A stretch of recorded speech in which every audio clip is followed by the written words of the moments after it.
একটা গুরুত্বপূর্ণ আমলের কথা বলবো আপনাদেরকে প্রিয় ভাইয়েরা।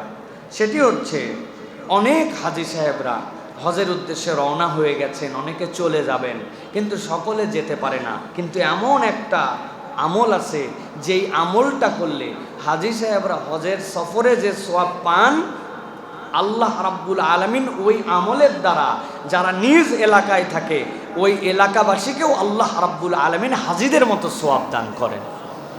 নবী করিম সাল্লাল্লাহু আলাইহি ওয়াসাল্লাম বলছেন, ইযা রাআইতুম হিলালাযিল হাজ্জাতি ওয়া আরাদা আন আহাদুকুম আন ইউদাহহিয়া ফালইউমসিক আন শা'রিহি ওয়া আসফারিহি।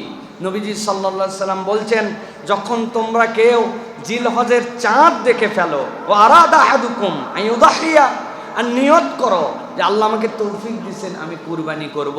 নবীজি বলছেন তার জন্য দুইটা ডিউটি, একটা সে যেন তার নখগুলা না ফেলে, সে যেন তার চুলগুলা না কাটে। এই চুল কাটা, অবাঞ্ছিত পশম কাটা, গোঁফ কাটা, নখ ছাঁটা, এটা যেন জিলকদের শেষেই করে ফেলে। কুরবানির নিয়ত করছে আর জিলহজ মাসে চাঁদ উঠে গেছে, সে যেন তার চুল আর নখ না কাটে। নবী করিম সাল্লাল্লাহু আলাইহি ওয়াসাল্লাম বলছেন, হাত্তা ইউদাহি, যতক্ষণ না কুরবানি দেয়।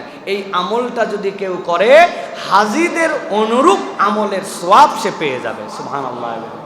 অতএব আপনার আমাকে এটা মনে রাখতে হবে, ওই দিন যাওয়ার পরে তো আপনি এটা যদি করতে চান, তো 10 দিনে আপনার নখ যদি আগের 7 দিন কাটানো হয়, আরও 10 দিন থাকলে 17 দিনে তো একদম বেধড়ক হয়ে যাবে, গফ তো বেধড়ক হয়ে যাবে। এই জন্য আমাদেরকে জিলকদ মাসের শেষের হিসাব করে প্রস্তুতি নিয়ে আমাদের এই আমলটা করার জন্য চেষ্টা করতে হবে।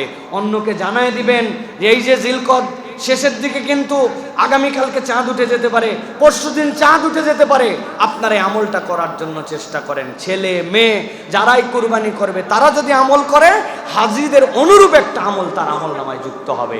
আল্লাহ আমাদেরকে পালন করার তৌফিক দান করুন।